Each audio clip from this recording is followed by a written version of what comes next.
Hello दोस्तों, स्वागत करते हैं स्टडी बाय पाल में। आज हम आपको पढ़ाने वाले हैं कक्षा 9 की मैथ का पहला चैप्टर हम पढ़ाएंगे। आज आपको पहला चैप्टर का नाम है नंबर सिस्टम यानी संख्या पद्धति। तो संख्या पद्धति यानी नंबर सिस्टम पढ़ने से पहले हम थोड़ा बेसिक जानेंगे, उसके बाद प्रश्नावली शुरू करेंगे। तो जो आपका नंबर सिस्टम है उसमें सबसे पहला है कि नंबर यानी संख्याएं क्या है। तो देखो, संख्याएं जो होती हैं वो नेचुरल भी होती हैं, कई प्रकार से होती है। होल नंबर यानी पूर्ण संख्याएं जिनमें आपको जीरो सहित पूरा 1 2 3 तक डायरेक्ट पूरा आपका इन्फिनिटी तक जाएगा, उसे बोलते हैं हम होल नंबर यानी पूर्ण संख्याएं। नेचुरल नंबर में आपका 1 2 3 4 5 ये आती है, ये आपकी प्राकृतिक संख्या। नेचुरल को हम बोलते हैं प्राकृतिक संख्याएं। तो आज इसमें हम पढ़ेंगे यानी संख्याएं यानी नंबर को हम दो भागों में बांटते हैं। कितने भागों में बांटते हैं संख्याओं को हम दो भागों में बांटते हैं। नंबर एक आपका रियल नंबर यानी वास्तविक संख्या है। नंबर दो आपका होता है काल्पनिक नंबर यानी जिसे हम बोलते हैं इमेजिनरी नंबर यानी काल्पनिक संख्याएं। तो आपका नंबर 2 क्या है? काल्पनिक संख्याएं। तो बेसिक पहले हम जानेंगे डिटेल में कि रियल नंबर यानी वास्तविक संख्याएं क्या है। वास्तविक संख्याएं को हम दो भागों में बांटते हैं। कितने भागों में बांटते हैं? दो भागों में। तो एक आपका होता है परिमित यानी परिमेय संख्या, एक का अपरिमेय संख्या। यानी परिमेय संख्या क्या होती है और अपरिमेय संख्या क्या होती है। और परिमेय अपरिमेय ही आपके चैप्टर में ज्यादा इंपॉर्टेंट, क्योंकि इसी से आपके प्रश्नावली जो बनी है इसी से रिलेटेड आपको क्वेश्चन आएंगे। तो आपको सबसे ज्यादा जो फोकस करना है वो परिमेय संख्याएं और अपरिमेय संख्या में फोकस करना है। तो सिंपल से जानेंगे कि परिमेय संख्याएं क्या होती है। तो इसकी जो सिंपल डेफिनेशन आपके बुक में दी गई है, कह रहा है कि परिमेय संख्याएं वे संख्याएं होती हैं जिन्हें हम P/Q के रूप में लिख सकते हैं, जहां Q आपका जीरो नहीं होना चाहिए। क्या नहीं होना चाहिए? जीरो नहीं होना चाहिए। तो एक बार ध्यान से देखेंगे कि परिमेय संख्या क्या होती है। तो हमने एक बार डेफिनेशन आपको बताया कि परिमेय संख्या ऐसी संख्याएं होती है जिन्हें हम P/Q के रूप में लिख सकते हैं। जैसे कि हमने ये लिखा P ये हमारा ऊपर है यानी इसे हम अंश बोलते हैं, Q हमारा नीचे है यानी जिसे हम हर बोलते हैं।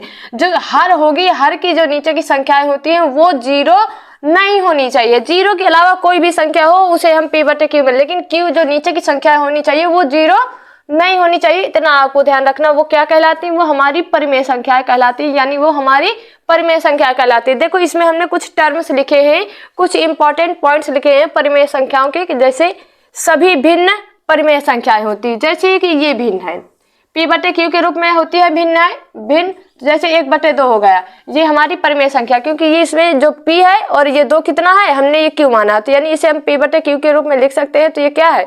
ये परिमेय संख्याएं हैं। तो और फिर है कि जीरो एक परिमेय संख्या। जीरो ना तो धनात्मक होती है और ना ही ऋणात्मक होती है। जीरो कैसी संख्या है?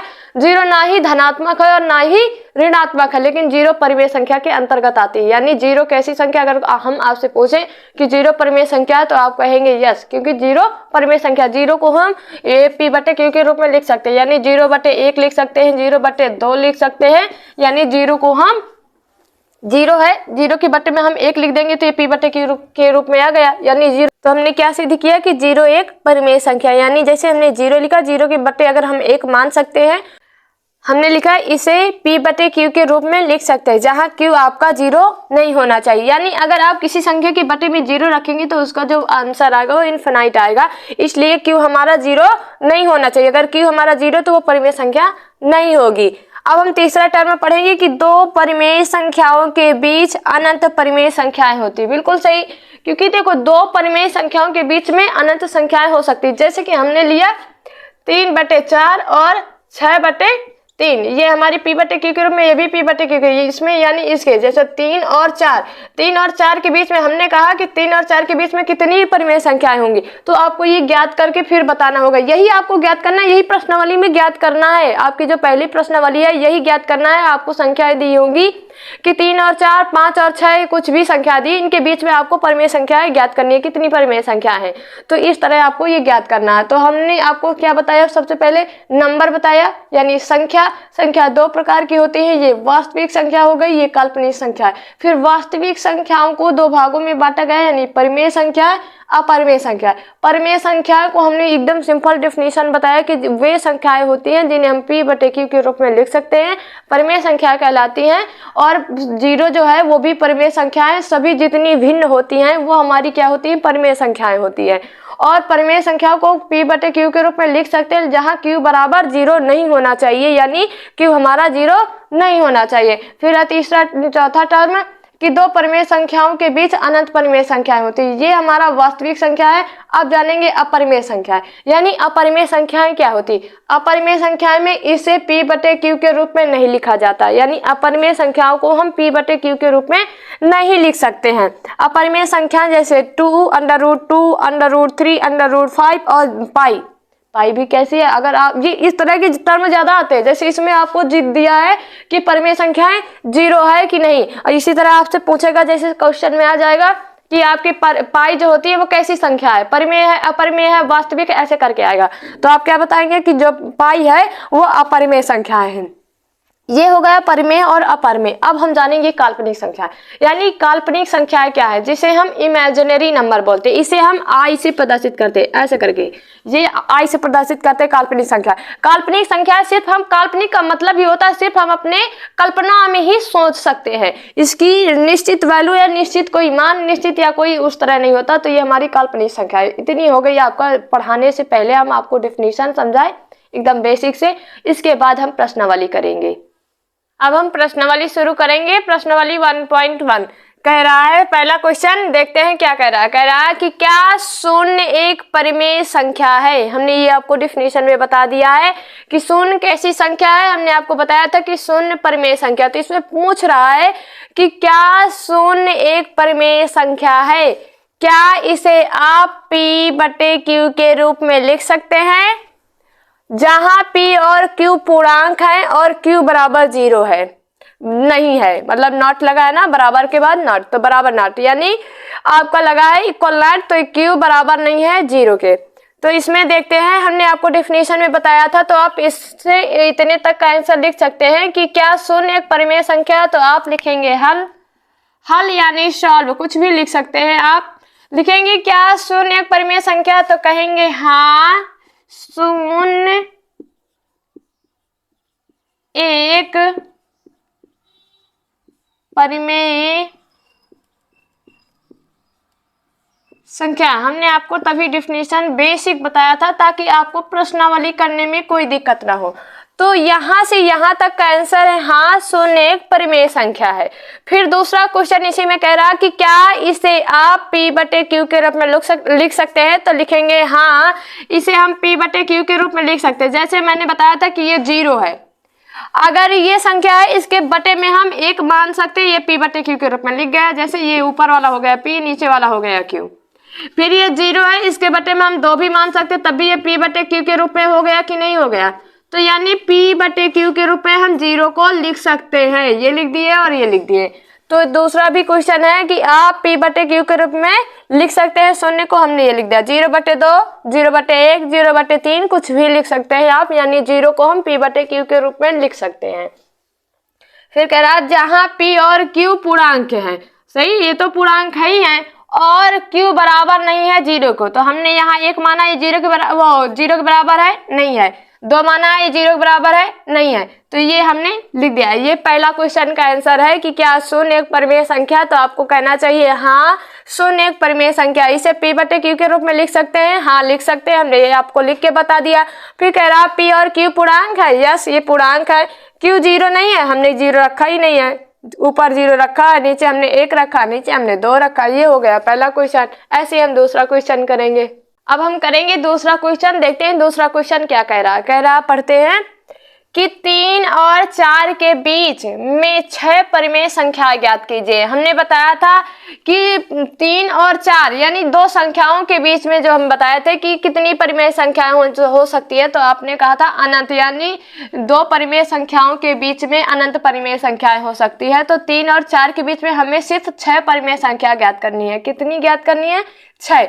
देखो यहाँ 6 लिखा, 6 में 1 जोड़कर हम कितना करेंगे? 6 और 6 में 1 जोड़ेंगे तो ये आएगा कितना 7। इसको लोग ना कई तरीके से अलग अलग अपने फॉर्मेट करेंगे, लेकिन आंसर अलग अलग आएगा, लेकिन विधि जो होगी वो सेम होगी, क्योंकि इसमें आपको ज्ञात करना। इसको ना संख्या रेखा से ऐसे करके निरूपित करके उससे भी लोग ज्ञात करते हैं, लेकिन हम आपको इससे बताएंगे क्योंकि ये आपको ज्यादा समझ में आएगा और सिंपल भी रहेगा। देखो यहाँ कितना लिखा, आपने कहा 6 लिखा, 6 में ऑटोमेटिक जोड़ दो 1। अगर यहाँ 5 लिखा होता तो हम 1 जोड़ते तो 6 आता, 6 लिखा 1 जोड़ेंगे 7 आएगा, 7 होता तो 7 में 1 जोड़ते 8 आता। इसमें यानी यहाँ जितनी संख्या हमें ज्ञात करनी उनमें से 1 पहले जोड़ दो, तो हमने यहाँ लिखा है 6, 6 में हमने 1 जोड़ा कितना आया 7। अब यही 7 से पहली वाली संख्या और दूसरी दोनों में ऊपर नीचे क्या करना है, गुणा करना है। यहाँ कितना लिखा है 3, 3 के बटे हम 1 भी मान सकते हैं, ऊपर नीचे गुणा करेंगे। यहाँ 3 में ऊपर नीचे और इसका बटे हम 1 मान लेंगे, ऊपर नीचे हम 7 से गुणा कर देंगे, कितना आएगा 7 त्रिक 21 बटे 7। ये हमारी पहली, ये मतलब 3 वाली ज्ञात होगी। अब 4 में 4 ऐसे लिखते हैं, 4 के बटे में हमने 1 मान लिया, ऊपर नीचे हमने क्या किया 7 से गुणा कर दिया।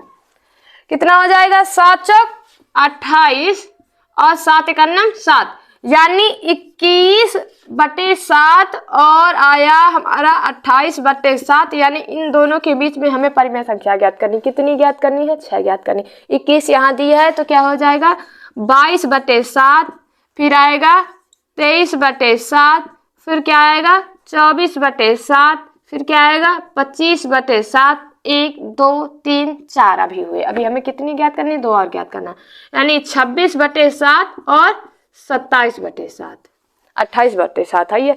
1 2 3 4 5 6, 6 हमारी परिमेय संख्या ज्ञात हो गई। आपने कहा मैम ये तो ऊपर 22 है नीचे 7 है, हमें सिर्फ 3 और 4 के बीच में संख्या ज्ञात करनी चाहिए। तो इसमें आप भी ज्ञात कर सकते, कैसे 7 का भाग दो 22 में, 7 का भाग दो 22 में, 7 त्रिक 21, फिर ये आएगा कितना 1, यानी 3 से ये ज्यादा आ जाएगा, मतलब डैश को तो 1 2 3 जितना भी जाएगा, यानी 3 से ज्यादा होनी चाहिए और 4 से कम होनी चाहिए। यानी हमारी जो इतनी संख्या दी गई है, ये जो निकाले हमने 6 परिमेय संख्या जो हमने निकाली है, वो उनका जो वैल्यू आएगी, उनका जो मान होगा वो 3 से ज्यादा होगा और 4 से कम होगा। यानी जो हम पहली संख्या ये वाली लिए हैं, इसकी जो वैल्यू आएगी वो 3 से थोड़ा ज्यादा होगा, लेकिन 4 से कम होगा। तो हमें यही ज्ञात करना है कि 3 से जो इसके बीच की हम जो संख्याएं ज्ञात करेंगे 6, वो 3 से ज्यादा होंगी उनकी वैल्यू और 4 से कम होगी, यानी बीच की वैल्यू होगी। तो हमने ये बीच की वैल्यू निकाला है। 1 2 3 4 5 6 संख्या हमने ज्ञात कर ली है। ये रहा आपका दूसरा क्वेश्चन। अब हम करेंगे तीसरा क्वेश्चन। अभी तक हमने आपको 2 बताए हैं, जैसे हमने दूसरा क्वेश्चन किया था सेम वैसे ही तीसरा है, बस आपको ध्यान रखना है नीचे इसमें बटे लिखा था, उसमें बटे नहीं था। तीसरा क्वेश्चन देखते क्या कह रहा है 3 बटे 5 और 4 बटे 5 के बीच 5 परिमेय संख्या ज्ञात कीजिए। हमने कहा था कि यहाँ जितनी संख्याएं दी जाती है उनमें से एक आपको जोड़ना। यहाँ कितना दिया गया है 5, 5 में 1 जोड़ो बेटा, 5 में 1 जोड़ेंगे कितना आएगा 6, यानी 6 से हमें ऊपर गुणा करना है और नीचे गुणा करना है। इसमें भी 6 से हमें ऊपर गुणा करना है और नीचे गुणा करना। करते हैं गुणा, 3 बटे 5 में ऊपर 6 से गुणा करेंगे और नीचे 6 से गुणा करेंगे, कितना आएगा 6 त्रिक 18 और ये हो जाएगा 6 पंचे 30। ऐसे ही हम दूसरे में भी करेंगे, 4 बटे 5 में ऊपर भी 6 से गुणा करेंगे और नीचे भी 6 से गुणा करेंगे, कितना आएगा 6 चौक 24 और 6 पंचे 30, यानी 18 और 24 के बीच में हमें कितनी ज्ञात करना है 5 परिमेय संख्या ज्ञात करना है। तो 18 के बाद क्या आता है, आपने कहा 19 बटे 30, 19 के बाद 20 बटे 30 और आएगा 20 के बाद 21, 21 के बाद 22, कितने हुए 1 2 3 4, एक और लिखना है, ये हो जाएगा 23 बटे 30। यानी हमने 18 बटे 30 और 24 बटे 30 के बीच की हमने संख्या ज्ञात कर ली है। 19 बटे 30, 20 बटे 30, 21 बटे 30, 22 बटे 30 और 23 बटे 30, यानी 18 बटे 30 ही है ये 3 बटे 5, यानी 3 बटे 5 और 4 बटे 5 के बीच में हमने 5 परिमेय संख्याएं ज्ञात कर ली है। कितनी ज्ञात कर ली है 5 परिमेय संख्याएं हमने ज्ञात कर लिए। ये आया आपका आंसर। आप चाहे तो 30 का भाग 19 में ज्ञात करेंगे, जब आप भाग देंगे तो 3 बटे 5 से थोड़ा सा ज्यादा होगा और 4 बटे 5 से थोड़ा ही कम होगा। ये इसका जो हम भाग देने वाला है वो दूसरे सवाल में हम बता चुके। ये आया आपका दूसरे के आंसर, यानी तीसरे का जो आया 5 परिमेय संख्या ज्ञात करनी थी, हमने ज्ञात कर ली है। अगर आप इनको भाग देंगे तो इनके बीच की जो संख्या है वो ज्ञात हो जाएंगी। अब हम चौथा क्वेश्चन यानी इस प्रश्नावली का लास्ट क्वेश्चन देखेंगे कि क्या कह रहा है नीचे दिए गए कथन सत्य है या असत्य। यानी ये जो 3 कथन दिए गए इनमें हमें क्या करना है, सत्य और असत्य देखना कि क्या ये जो कथन कह रहा है ये सत्य है या असत्य है। कारण के साथ अपने उत्तर भी दीजिए। हमें कारण भी देना कि ये सत्य है तो किस लिए सत्य है, क्यों सत्य है, और असत्य है तो क्यों असत्य है। तो पहला हम देखेंगे कि प्रत्येक प्राकृतिक संख्या एक पूर्ण संख्या है। तो इसका आंसर तब हम कर सकते हैं जब हमें पता हो कि प्राकृतिक संख्या क्या है और पूर्ण संख्या क्या है। तो हमने बेसिक डिफिनीशन में शुरू में ही बताया था कि प्राकृतिक क्या है और पूर्ण क्या है। तो सबसे पहले एक छोटी सी संक्षिप्त में हम आपको बताएंगे कि प्राकृतिक क्या है। प्राकृतिक संख्या को इंग्लिश में बोलते हैं नेचुरल नंबर। क्या बोलते हैं, नेचुरल नंबर। यानी प्राकृतिक संख्या जो होंगी नेचुरल नंबर, नेचुरल नंबर वो संख्याएं होती है जिनमें गिनती होती है, यानी 1 2 3 4 5 6 6 ऐसे ऐसे करके 6 7 ऐसे करके ये कैसी संख्या है, ये हमारी पूर्ण संख्या है, प्राकृतिक संख्या है। और हम जानेंगे पूर्ण संख्या। पूर्ण संख्या को इंग्लिश में कहते हैं होल नंबर। क्या कहते हैं, होल नंबर। ये पूर्ण संख्या है। प्राकृतिक संख्याएं हमारी 1 2 3 4 5 6 7 8 ये हमारी होती है प्राकृतिक संख्या यानी नेचुरल नंबर। होल संख्या यानी होल नंबर में जो हमारी आएंगी वो आएंगी 0 1 2 3 4 5, यानी इतना बस अंतर है। प्राकृतिक संख्या में हमारी गिनती आती है यानी 1 2 3 4 5, और होल नंबर में हमारी यानी पूर्ण संख्या में हमारा 0 आ जाता है, बाकी वही सेम रहता है। तो इसमें कह रहा प्रत्येक प्राकृतिक संख्या क्या पूर्ण संख्या है, तो बिल्कुल सही बात, हाँ, क्योंकि जितनी भी प्राकृतिक संख्या है वो पूर्ण संख्या के अंतर्गत आती है। तो हम लिखेंगे इसका जो आंसर लिखेंगे सत्य। कथन क्या है हमारा, सत्य है। क्यों, किस लिए सत्य है, क्योंकि जितनी भी प्राकृतिक संख्याएं हैं वो पूर्ण संख्याएं के अंतर्गत आती है। ये हमने आपको प्रूव करके दिखा दिया। ऐसे करके आप लिख सकते हैं। अब हम दूसरा कथन देखेंगे क्या सिद्ध करना है हमें। कह रहा है कि प्रत्येक पूर्णांक एक पूर्ण संख्या होती है। तो पहले हम जानेंगे पूर्णांक क्या है। पूर्णांक को इंग्लिश में बोलते हैं इंटीजर। क्या बोलते हैं, इंटीजर। यानी पूर्णांक के अंतर्गत हमारी प्लस की भी संख्या आती है और माइनस की भी आती है, यानी हमारी धनात्मक संख्याएं भी आती हैं और ऋणात्मक संख्याएं आती है। यानी जो हमारा इंटीजर होता है, इंटीजर में हमारा प्लस भी आता है और माइनस भी आता है, यानी पूर्णांक को हम इंटीजर बोलते हैं। इसमें देखेंगे पूर्णांक क्या है। पूर्णांक की लिखेंगे पूर्णांक में जैसे हमने 0 लिया, 0 के बाद 1 2 3 4 डैश, इधर आएंगे तो माइनस का 1 माइनस का 2 माइनस का 3, ये हमारा पूर्णांक है। फिर दिया है एक पूर्ण संख्या। पूर्ण संख्या यानी होल नंबर, यानी प्रत्येक पूर्णांक, यानी प्रत्येक पूर्णांक क्या होल नंबर है यानी पूर्ण संख्या है।